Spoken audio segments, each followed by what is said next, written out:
Hi friends, இது என்ன செடின்னு பார்க்குறீங்களா? இது நம்ம சேப்பங்கிழங்கு செடி தான்.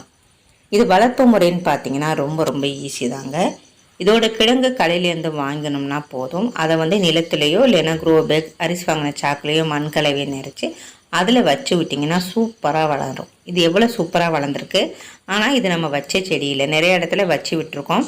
அறுவடை செஞ்சதுக்கப்புறம் நம்ம தூக்கி போடுவோம் இல்லையா, அந்த தண்டு கீழே அதுலேருந்து தான் தானாக முளைச்சி வந்தது. ரொம்பவே நல்லா ஆரோக்கியமாக வளர்ந்துருக்கு. இதோட இலைகளை சமையல் பண்ணலாம்.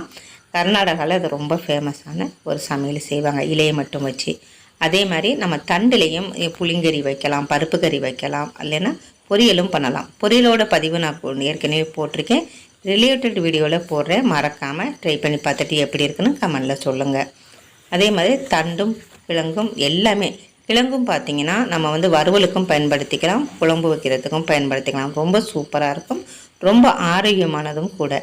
அதே மாதிரி இதோட இலைகள் நல்லாவே பெருசாக வருங்க. இதில் கொஞ்சம் சின்னதாக தான் இருக்குது, இன்னுமே நல்ல பெருசாக வரும் இதோட இலைகள். இது வளர்ப்பு முறையை பற்றியும் ஏற்கனவே ஒரு பதிவு கொடுத்துருக்கேன், மறக்காமல் பாருங்கள். தேங்க்யூ.